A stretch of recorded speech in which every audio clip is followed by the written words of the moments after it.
Halo kawan-kawan bangsa Indonesia di penjuru dunia maupun di penjuru tanah air. Kali ini kita akan membahas sejak kapan nelayan asing marak curi ikan di laut Indonesia. Seperti yang kita ketahui, banyak info Menteri Susi dahulu banyak membakar kapal-kapal asing yang masuk ke Indonesia tanpa izin. Kapal pencuri ikan dari negara asing diketahui memasuki perairan Indonesia, yaitu khususnya Laut Natuna. Intensitasnya bahkan meningkat pada medio Desember 2019 dan Januari 2020. Maraknya kapal asing yang memasuki perairan Indonesia terjadi saat nelayan lokal tidak melaut karena ombak tinggi.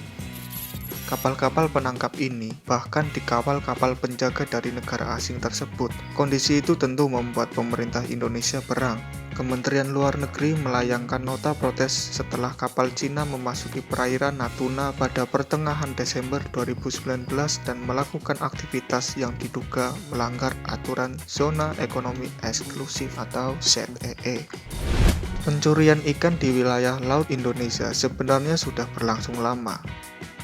Mengingat sangat kayanya potensi ikan di perairan tanah air, mengulik arsip masa lalu pencurian ikan pernah marak terjadi pada sejak 1960-an. Pada Mei 1967, saat itu yang marak melakukan pencurian adalah nelayan dari Jepang. Hal itu karena kapal nelayan Jepang lebih lengkap dan modern.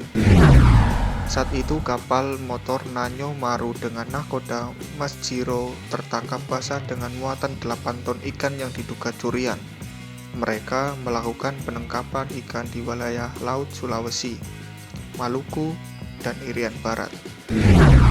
Sementara pada 1967 sekitar bulan Oktober, seperti diberitakan harian Kompas, 4 nelayan Malaysia dijatuhi hukuman penjara 2,5 bulan oleh PN Medan. Para nelayan ini dihukum karena berniat mencuri ikan dengan memasuki perairan Indonesia. Kapal Jepang juga jadi momok nelayan lokal.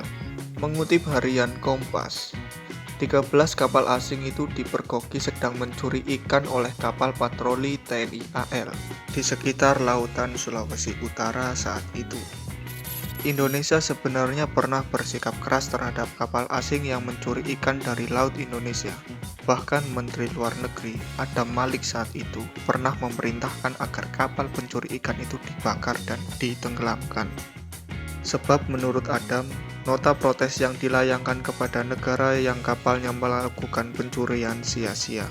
Mereka mengelak dan mengatakan bahwa kapal itu liar dan tidak terdaftar. Begitu pula pada era Menteri Kelautan Pujiastuti, kapal pencuri ikan dilakukan penenggelaman. Namun kebijakan tersebut sepertinya tidak berlanjut pada periode menteri berikutnya. Susi melalui akun Twitternya kemudian mempertanyakan penyebab Indonesia tidak lagi tegas terhadap kapal-kapal asing yang melanggar aturan.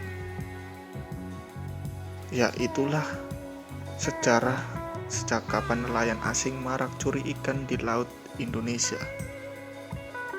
Tetap ikuti channel ini untuk mendapatkan info-info menarik lainnya, dan jangan lupa ketik tombol subscribe dan jangan lupa like dan komen.